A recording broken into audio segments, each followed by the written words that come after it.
Good morning, students of class 11th.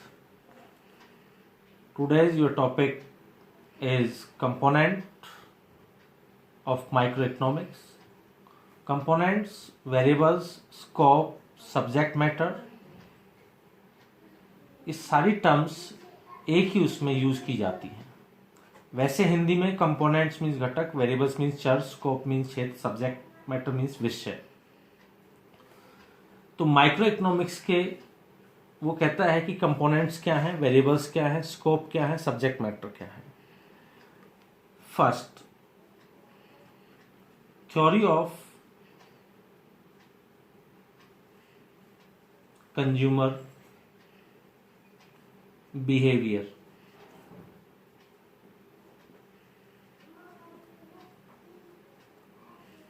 First जो scope है, first जो कंपोनेंट है theory of consumer behaviour, means इसमें क्या किया जाता है, it analyses how a consumer allocate his income to different uses so that he maximise his satisfaction.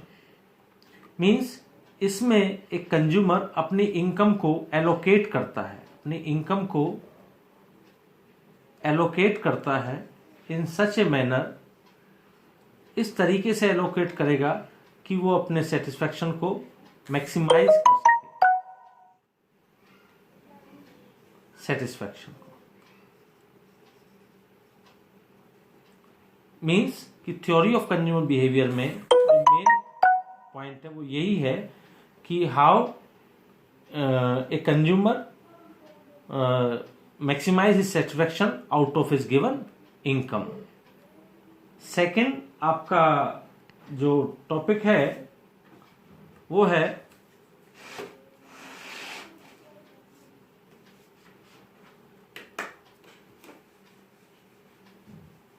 Second जो आपका जो स्कोप है वो है थ्योरी ऑफ प्रोड्यूसर बिहेवियर.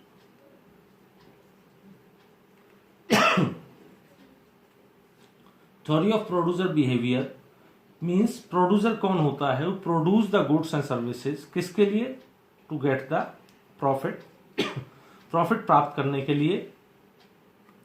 तो प्रोड्यूसर क्या करेगा यहाँ पे, इसमें सब्जेक्ट में क्या स्टडी की जाएगी कि किस तरीके से प्रोड्यूसर डिसाइड करेगा what to produce, what to produce, how to produce, whom to produce.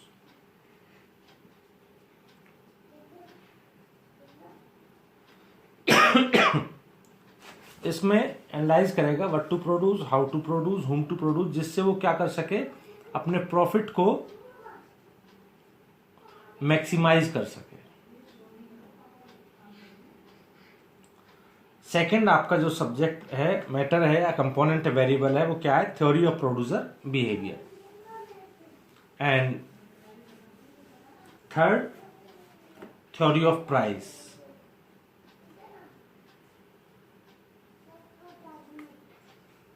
Theory of price means इसमें एनालाइसिस किया जाता है कि how to determine the price of a goods by the market forces, means market demand and market supply के द्वारा किस तरीके से प्राइस डिटरमाइन होता है, इसमें ये एनालिसिस किया जाएगा आपका.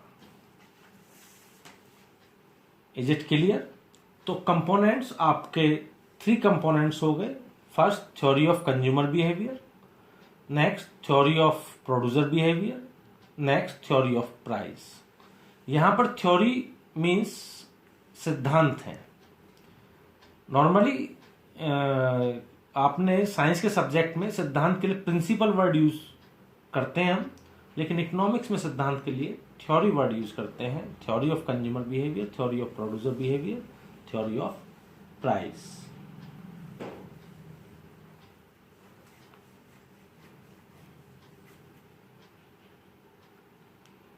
नेक्स्ट आपको मैक्रो इकोनॉमिक्स आपको बता दिया था कल, आपको डेफिनेशन आपको बता दी थी मैक्रो इकोनॉमिक्स की डेफिनेशन, दोबारा रिपीट कर देता हूं। It is that branch of economics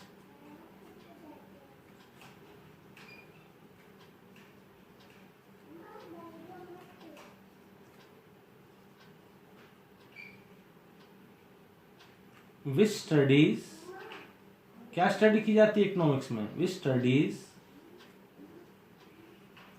economic problems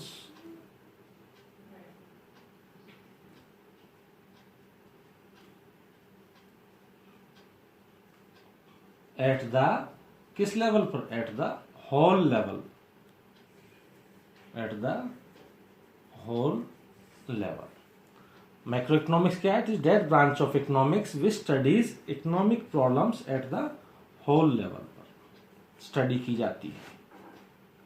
अब इसमें भी पूछा गया है what are the scope of, इसके भी आपको बताने हैं मैक्रो इकोनॉमिक्स के स्कोप क्या है और आपका वेरिएबल्स क्या है, कंपोनेंट्स क्या है, सब्जेक्ट मैटर्स क्या है। स्कोप,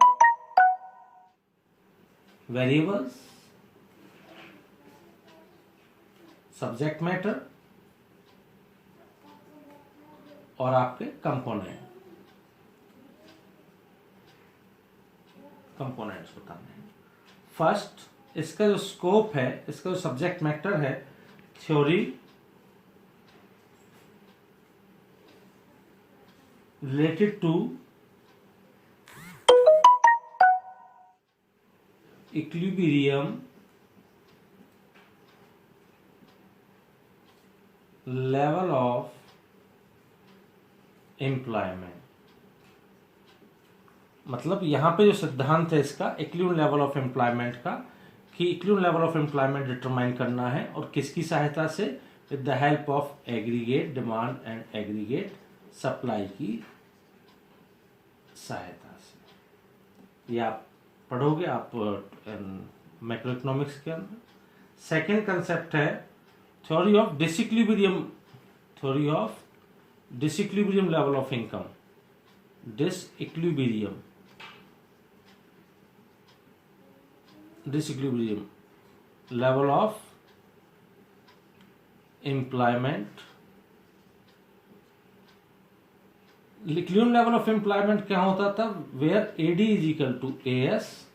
तो डिसइक्विलिब्रियम कहाँ हो जाएगा, जहां एडी और एएस में डिसइक्विलिब्रियम हो जाएगा, या कि AD is greater than AS हो जाए या AD is less than AS हो जाए, तो डिसइक्विलिब्रियम हो जाएगा अपने आप। क्योंकि इक्विलिब्रियम लेवल इकोनॉमिक्स में किसी भी चीज का इक्विलिब्रियम वहां होता है जब दो कंसेप्ट, दो कंपोनेंट क्या होंगे, इक्वल होंगे, तो इक्विलिब्रियम लेवल होता है। क्लियर। उसके बाद इसका आपका जो थर्ड पॉइंट है, थर्ड स्कोप है, कंपोनेंट्स है, वो आपका क्या है, वो है आपका money flow, theory of money. इसमें आप मनी फ्लो पढ़ोगे और इसमें आप क्या करोगे, मनी फ्लो आपका होगा आपका इन्फ्लेशन, आपका डिफ्लेशन, ये कंसेप्ट आप पढ़ोगे। These are the components and the subject matters, variables and the scope of the macroeconomics. Now next है आपका जो क्वेश्चन अब हुआ आपका ये हुआ, what is the difference between the micro economics and macro economics. Difference between micro economics and macro economics. Micro economics और macro economics में आपका डिफरेंस हो गया। नेक्स्ट क्वेश्चन, तो ध्यान रखना जब किसी भी चीज में हम डिफरेंस करते हैं तो जो फर्स्ट पॉइंट होगा हमेशा वो किसका होगा, डेफिनेशन का होगा, डिफाइन करने का होगा, डेफिनेशन का होगा। जो आपको मैंने डेफिनेशन बताई है माइक्रो इकोनॉमिक्स की, जो मैक्रो इकोनॉमिक्स की, वो डेफिनेशन आप यहाँ करोगे। जैसे micro economics, it is that branch of economics which study economic problems at the individual level. In such a way, macroeconomics, it is that branch of economics which studies economic problem at the whole level. Second point,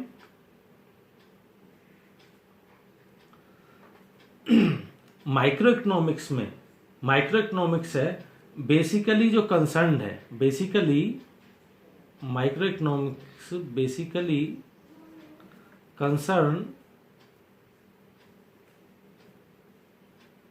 with the determination of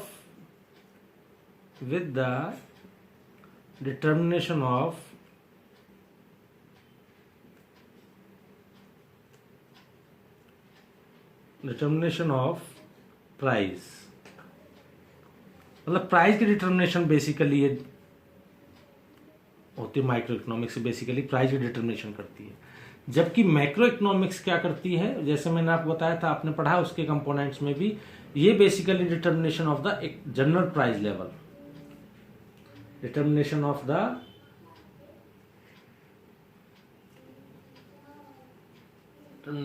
the general price level,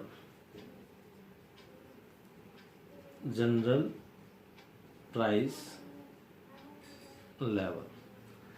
price level आप करती, means ये whole economy के depend उस general price level depend वो करती है with the help of AD और AS की सहायता से। ये किसकी सहायता से करती है? With the help of market demand and market supply. For example मैं आपको एग्जांपल समझा देता हूँ।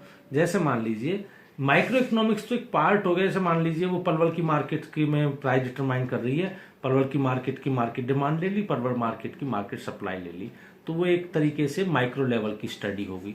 मैक्रो इकोनॉमिक्स में जो स्टडी हो गया, प्राइस लेवल का डिटर्मिनेशन हो गया, वो होल लेवल पर होता है, वो पूरे कंट्री की इकोनॉमी लेवल पर प्राइस डिटर्मिनेशन होता है। This is the macro level का। थर्ड, जब हम माइक्रो इकोनॉमिक्स की स्टडी करते हैं, तो ये माना जाता है कि जो मैक्रो वेरिएबल्स हैं, जो बता चुका हूं मैं आपको पहले ही, मैक्रो वेरिएबल्स, वो ये माना जाता है कि ये क्या होते हैं, कांस्टेंट रहते हैं उस टाइम पे। और जब हम मैक्रो इकोनॉमिक्स की स्टडी करते हैं, मैक्रो इकोनॉमिक्स में कंसेप्ट की स्टडी करते हैं, तो ये माना जाता है कि जो माइक्रो वेरिएबल्स हैं वो क्या रहते हैं, कांस्टेंट रहते हैं। क्लियर हो गया थर्ड पॉइंट। माइक्रो इकोनॉमिक्स में जब कंसेप्ट की स्टडी की जाती है तो ये एज्यूम किया जाता है कि macro variables are constant. When study in macro economics, तो माना जाता है कि variables of the micro economics remains constant. Now next point, what are the variables of the micro economics, आप लिख दोगे। वेरिएबल्स माइक्रो इकोनॉमिक्स के वेरिएबल्स क्या थे? कंज्यूमर बिहेवियर, आपका प्रोड्यूसर बिहेवियर, ठीक है। मैक्रो इकोनॉमिक्स में आप क्या कर दोगे? वेरिएबल्स क्या थे? Determination of the equivalent level of income and output with the help of AD and AS, money flow, inflation, deflation, these are the macro economic variables. ये आपका डिफरेंसेस हो जाएगा माइक्रो इकोनॉमिक्स में और मैक्रो इकोनॉमिक्स में। Is it clear? मैं दोबारा से रिपीट कर देता हूं। First point, definition. Basically micro economics किससे कंसर्न है? डिटर्मिनेशन ऑफ प्राइस से, इंडिविजुअल लेवल पर, मार्केट डिमांड, मार्केट सप्लाई। यहां पे मैक्रो इकोनॉमिक्स कहां डिटर्मिनेशन ऑफ इसका क्या है? ये determination of general price level इसमें होता है with the help of AD और AS. Third point, micro economics, when we study the micro economics assume that the macro variables are constant. When we study macroeconomics, assume that the macro variables are constant. Fourth point, variables का। Micro economics में जो variables हैं, consumer behaviour है, producer behaviour है, individual demand है, individual supply, market demand, market supply हो गया आपका, ठीक है। और इसमें आपका हो गया aggregate demand, aggregate supply component macro economics में, और आपका इसका हो गया inflation, deflation, money flow, components of money flow. These are the variables of the macro economics. Now next topic is positive economics.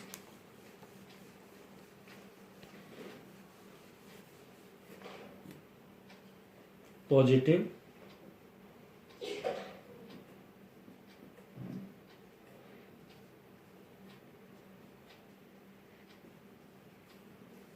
Economics क्या है? पॉजिटिव इकोनॉमिक्स एक इसे सकारात्मक अर्थव्यवस्था बोल देते हैं। पॉजिटिव इकोनॉमिक्स क्या है? Positive economics deals with economic issues,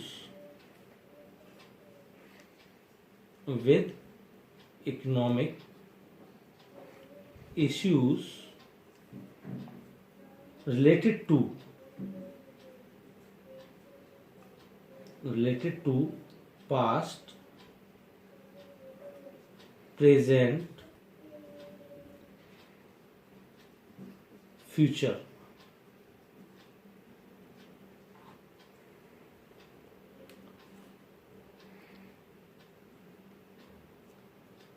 It deals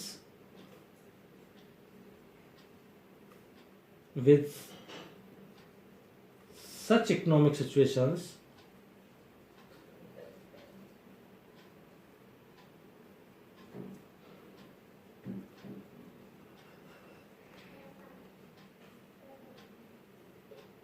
which can be studied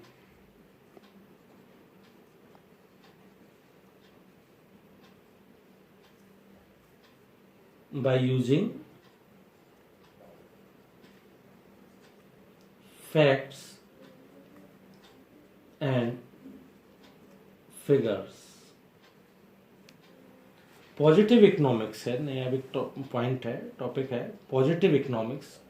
it deals, economic issues की डील्स करती है, ये इकोनॉमिक बिहेवियर की डील करती है, रिलेटेड टू, जो संबंधित होते हैं, इश्यूज जो होते हैं, इकोनॉमिक इश्यूज जो होते हैं पास्ट के, प्रेजेंट के, फ्यूचर के। It deals with such economic situations, ये डील करती है इस प्रकार की इकोनॉमिक अवस्थाओं का, विच कैन बी स्टडीड, जिनका हम अध्ययन कर सकते हैं by using facts and figures, facts और फिगर्स को यूज करके हम उसको कर सकते हैं। जैसे पॉपुलेशन, इकोनॉमिक इश्यू में पॉपुलेशन है, पॉपुलेशन में हमने क्या की, स्टडी की कि आज से 20 ईयर्स पहले, पास्ट 20 ईयर्स, ठीक है। प्रेजेंट में, फ्यूचर में। अब किस चीज की स्टडी करेंगे यहां पे? पावर्टी लाइन की, पावर्टी की, हमने इस चीज की स्टडी की, पावर्टी की, कि पास्ट में कितनी परसेंट पॉपुलेशन हमारी बिलो पावर्टी लाइन थी, बीपीएल बिलो पावर्टी लाइन कितने परसेंट थे, प्रेजेंट में कितने परसेंट है poverty line, below poverty line population, और फ्यूचर में कितने परसेंट रहेगी। तो आप क्लियर हो गया होगा कि हमने किससे कर रहे हैं, फिगर्स के सहायता से, फिगर्स की उससे हम एक्सप्लेन कर रहे हैं। किस चीज की एक्सप्लेन कर रहे हैं? पावर्टी के बारे में, पावर्टी गरीबी के बारे में, और पॉपुलेशन का कितना, टोटल पॉपुलेशन कितना परसेंट, 20 ईयर्स पहले कितनी पावर्टी, बिलो पावर्टी लाइन था, प्रेजेंट में कितना, और फ्यूचर में क्या रहेगा। और यही अब आपका नेक्स्ट जो पॉइंट बनता है इनका, कैरेक्टरिस्टिक्स ऑफ पॉजिटिव इकोनॉमिक्स। तो कैरेक्टरिस्टिक्स ऑफ पॉजिटिव इकोनॉमिक्स आप अपने आप भी बना सकते हो, और जब मैं आपको कराऊंगा तो आपको अपने आप सारी चीज क्लियर हो चल जाएंगी, डेफिनेशन से ही, कि जो डेफिनेशन दी गई है वही इसकी क्या हो गई, कैरेक्टरिस्टिक हो गई, कि भाई यही आपका कैरेक्टर है। सबसे पहला कैरेक्टरिस्टिक्स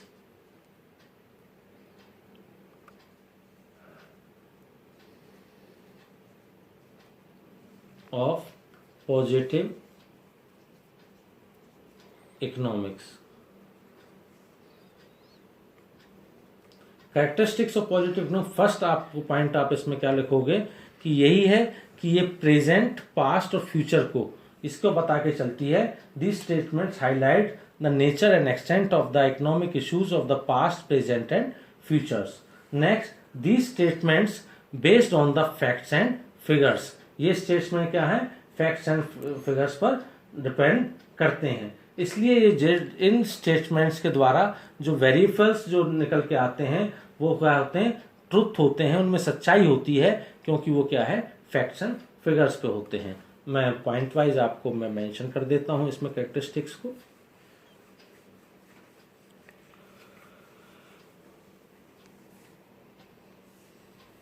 फर्स्ट पॉइंट, जैसे these statements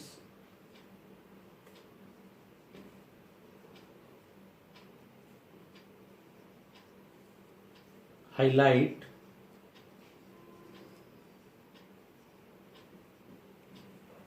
the nature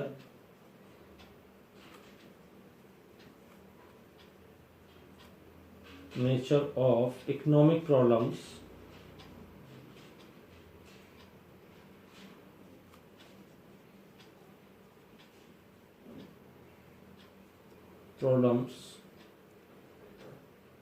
of the people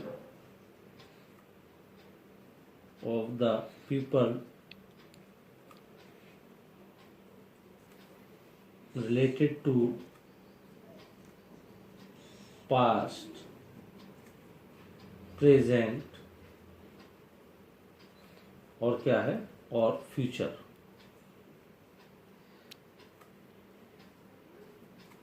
second characteristics positive economics की, these statements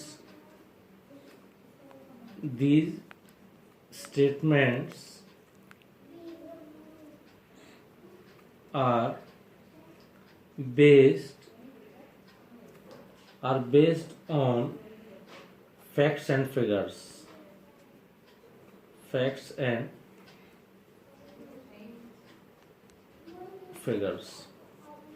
Third point, these statements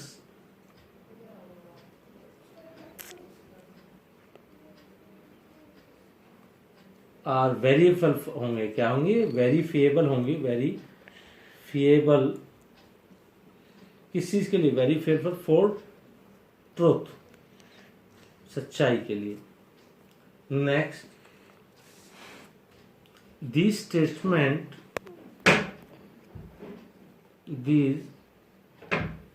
statements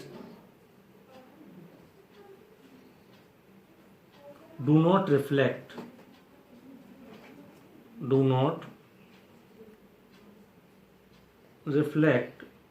any value judgment,